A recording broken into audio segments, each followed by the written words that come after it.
Newton is shivering out of fear inside the storage room along with nearly all of the other scientists. Nick is praying silently as he murmurs his love for Audrey. In the distance, they can hear the sounds of all the hundreds of baby kaijus, all of them making their way to the surface. In one of the hallways, several soldiers are trapped in a corner as they fire all their bullets at an incoming horde of monsters. They throw the last of their grenades, which causes parts of the ceiling to collapse on top of the kaijus as well. Just when they seem lost, another door is kicked open, through which O'Neill and his squadron appear, while firing at the last of the creatures. They found the rest of their team. The few soldiers who were still alive were more than happy to see their captain. No man or woman of O'Neill's squadron gets left behind. Now they need to get out of here. O'Neill contacts Ford through his earpiece, but receives no answer. He keeps on calling him. He keeps on calling and fears the worst. Ford still lies on the ground somewhere after the explosion from previous episode knocked him over. He starts to finally come around again when he hears O'Neill calling him. While coughing all the dust out of his lungs, he answers and mentions everyone is dead. All of his soldiers, Philippe and his entire team. He's all alone. O'Neill is shocked to hear this but manages to remain composed. He urges Ford to get up and find that storage room. If those specimens don't reach the surface, this whole mission is doomed. They still have a job to do and those people are counting on Ford to rescue them. Come on! This short speech does give Ford some motivation to keep going, but it really is only when he sees his wedding ring on his finger that he stands back up, promising he will see his wife, son, and parents again. He grabs his assault rifle and makes way for the storage room. In the storage room, some of the scientists start to panic as they feel like they need to leave for the exits. Those bombs will drop any minute and they can't contact any of the soldiers. They're doomed, they're gonna die. As others start to cry, Newton urges them to calm down, as does Vivienne. Serizawa does see how they only have 10 minutes left until the bombing starts. He claims they can't stay here. Even if those soldiers are still alive, they can't wait for them any longer. They must grab some tools to use as weapons and make a run for it. 9 minutes left. Outside, the fighter jets make another strafing run on the large kaiju. It climbs on top of a building as it slams a passing attack helicopter out of the air. This battle keeps going on, but there are hardly any helicopters anymore. And that's when the monster is shot down by a massive cannon shell.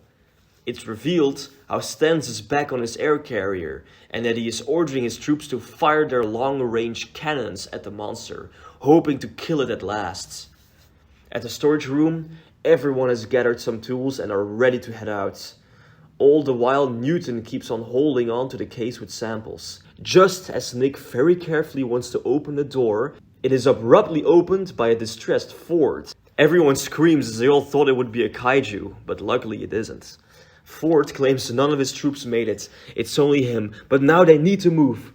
They only have 8 minutes left. And a very intense scene follows as everyone runs through the hallway and along another staircase to make it to the entrance hall. The building at this moment is far too unstable, so taking elevators is no longer an option. Ford contacts O'Neill that he has the scientists and they're making their way to the entrance. O'Neill and his own squadron are doing the same thing. They run through several hallways, but are surprised to see how there are hardly any kaijus at all. Where are they? There are supposed to be hundreds of them. And it's only when Ford and all the others finally make it to the entrance hall that they see it.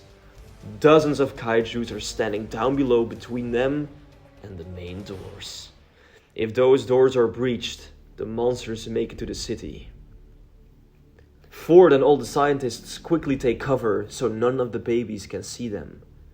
Ford is shocked and contacts O'Neill, saying how there's a small army between them and the main entrance. O'Neill and his own squadron stop and are shocked to hear this. Only 6 minutes remaining. They try to come up with plans, but none of them would work. Ford is only one man and those bombs aren't stopping for anyone. Not to mention the mother kaiju might come back any minute. Nick and the other scientists start to panic as Vivienne and Serizawa start to pray in silence. Ford doesn't know what to do. He can't stop all of them, it's suicide. O'Neill even tries to contact Hicks in an attempt to hold off the bombers, but the general claims he can't. If those kaijus are so close near the surface, they can't take any chances, they have to move. And now it all slows down, when O'Neill comes to the very simple conclusion: they aren't going to make it. His soldiers look at him, also desperate. The captain claims that those samples that the scientists have is their best chance of winning this everlasting war. Whatever it takes, whatever the cost, those people need to survive. The soldiers all stare at each other. They know what they have to do. O'Neill looks at each of them and smiles reassuringly, posing as a leader and almost as a father-brother figure. They all take peace with what they're about to do. O'Neill contacts Ford and tells him to run when he gives the signal. Ford is confused. What does he mean? What about them? Hicks also hears this via comms and urges the captain not to give themselves up. He can't lose them. O'Neill mentions that the mission comes first. Always. With respect, General, but this war is far bigger than any of us. And we will finish this mission no matter the costs. Less than 2 minutes left! The last thing O'Neill gives to Ford is a simple message: survive and win. On that final word, O'Neill and his entire squadron open fire and start shooting in the hallway. The immense sound of their gunfire draws the attention of all the monsters, including the ones in the main entrance hall. As Ford and all the scientists run as fast as they can for the main doors, O'Neill and his team encounter dozens of hungry kaiju storming towards them. Everything happens in slow motion, as the team stands strong and fires at all directions, but they don't stand a chance. Soldier after soldier gets killed, as the team holds a heroic last stand, luring every single kaiju towards their position.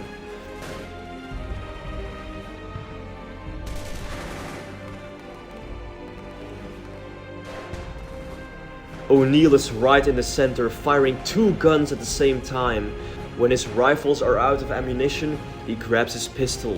When his pistol is out, he grabs his knife. He yells loudly as its roar echoes through the hallways. And the final thing we see is how several monsters jump at him, while the brave captain slashes with his knife.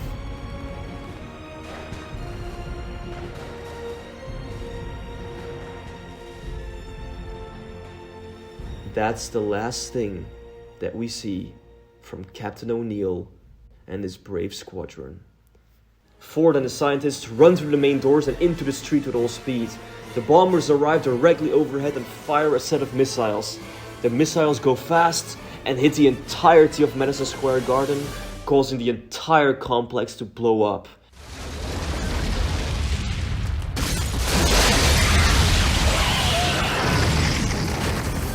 Every single baby kaiju inside is killed.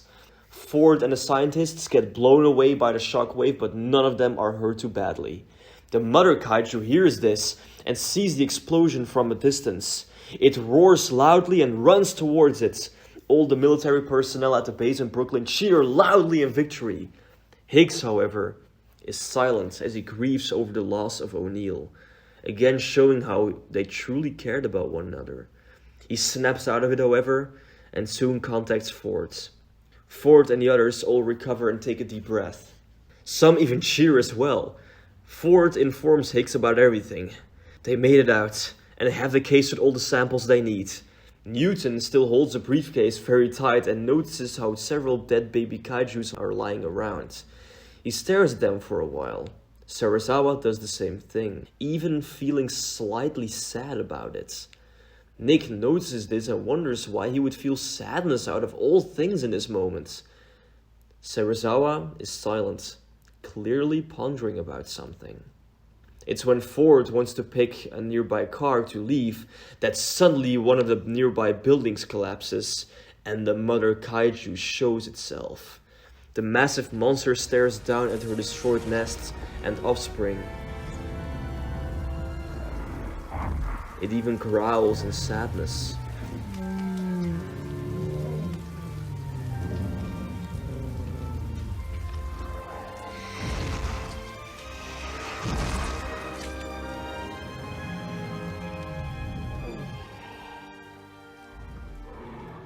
And then looks with red, furious eyes at the group of people standing by.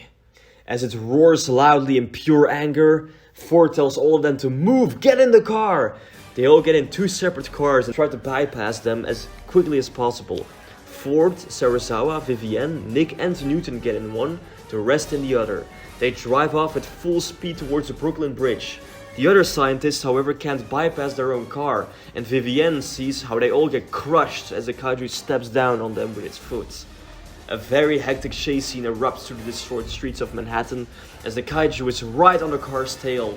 Ford yells at Hicks through their earpiece that the monster is right on their heels. They're headed for the bridge. They need cover fire. Hicks gives an immediate order for their tanks to aim at the bridge just in case, and the last of the attack helicopters are sent as well. As the car drives through street after street, they see several helicopters passing overhead and firing at the monster behind them, but with no effect once again. The kaiju now even jumps in the air and eats one of the helicopters while in mid-air. As debris comes falling down, our characters in the car try everything to avoid it. When another missile strike is held, the kaiju is hit and seemingly collapses on the ground, giving the car a chance to escape. Soon the group arrives at the Brooklyn Bridge. They can see the lights of the military base in the distance. They're right there, they're almost there. However, that's when suddenly the kaiju bursts through the ground in front of them, with its mouth wide open. Everyone in the car screams in terror as Ford tries to turn it around, but the car gets jammed in its jaws. The kaiju rises up as it attempts to eat the vehicle. Everyone inside is panicking while Ford tries everything to make the car do something. Hicks sees it happening as well and yells loudly, he can't order his tanks to fire or they might hit the people inside the car. Inside the kaiju's jaws, Nick finds an electricity cable from the piece of debris that the kaiju is chewing on. Without a second thought, and mostly thinking of Audrey and his promise to her, Nick sticks the cable in between the kaiju's teeth. This causes the kaiju to roar loudly. Its mouth opens, giving Ford a chance to drive away. The car launches into the air, onto the bridge, and they drive at maximum speed towards the other side. The enraged kaiju jumps up on the bridge and chases right after them. Now Hicks does give the order, and all of the tanks near the bridge fire shell after shell at the monster coming towards them. The fighter jets also make another run as they fire missiles, but with no effect. At the air carrier, Stans gives another order to fire a long-range missile. The cannon fires one as it goes directly towards the monster on the bridge, but in a horrifying twist, the kaiju manages to slam the missile in mid-air, causing it to spin out of control and hit the bridge, and not the monster. Everyone inside the car notices the bridge collapsing in front of them. Ford drives as fast as possible, but the bridge starts to crumble down, and our characters slip right off the complex and crash into the water below. The entire front of the Brooklyn Bridge collapses as the kaiju itself stands in the middle. Hicks yells loudly as he sees what's happening. The car with all of our characters disappears beneath the waves, but luckily our group of characters manage to free themselves. They undo their seatbelts while the car is sinking, and they all swim to the surface. All of them. Hicks and the other soldiers, however, fear the worst. A silent moment follows as everyone stands still. The kaiju is in the distance as it stands tall and watches the other side where the military base is. Everyone stares in awe at the creature. That's when the beast takes a few steps backwards and then starts to run. Run directly towards the destroyed end of the bridge. Hicks sees it happening and he yells at everyone to fire everything they have. But it's too late. The kaiju leaps into the air, jumps over the destroyed part of the bridge, and lands right on the side of Brooklyn. It crushes several tanks and starts to destroy everything in its path. Soldiers run away as everyone tries to flee for their lives. Hicks also runs away as he contacts Stans. Fire! Fire every cannon shell they have! Fire! Right in the middle of his cries, however, Hicks gets grabbed by one of the kaiju's claws and is thrown away so far that he disappears between the dark clouds above, never to be seen again. In an intense and horrific moment, the entire military base at Brooklyn is destroyed as the kaiju goes on a rampage and kills everyone and everything in sight. Stans is in shock as he simply stares at the destruction in silence. He knows his cannon shells won't do anything. Nothing he can do will help. They can't do anything. In the water, Ford, Sarasawa, Vivienne, Nick and Newton come back for air. They made it! But that's when it seems that something is missing. The briefcase. In shock, Newton screams and wants to dive under in an attempt to retrieve it, but Ford stops him. It's too late! They can't do anything! It's gone! Everyone swims away from the Brooklyn Bridge, towards the open ocean where the air carrier is. As they swim, everyone has an immensely defeated look on their faces. They failed. The entire mission. All has been for nothing. The kaiju has destroyed the entirety of the military base as it looks around in silence. After this, it looks at the ocean, and then jumps into the air and lands in the deep waters. Nick tells everyone to watch out! They see the monster dive into the water in the distance. The massive beast dives deep and seemingly disappears. On the air carrier, some people inform Stans what just happened. The kaiju has jumped into the ocean. It's diving deep. Stans gains some new hope and orders one of their underwater drones to follow it. Now! They immediately send an underwater drone after the creature to figure out where it's going. It has been in Manhattan for a year now. This behavior is unseen. It's never done this. Soon, Ford, Vivienne, Sarasawa, Nick and Newton are found by some of the soldiers who are out on a small boat. They get picked up and are brought to the carrier for safety.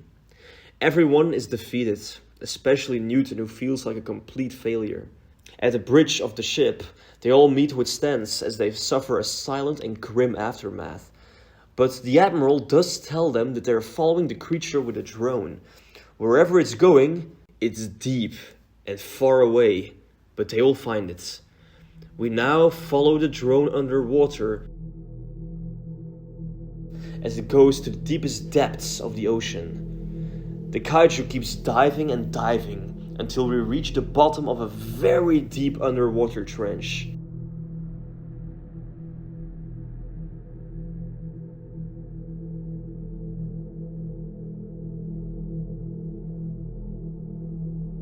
And a massive bright portal of some sort is revealed.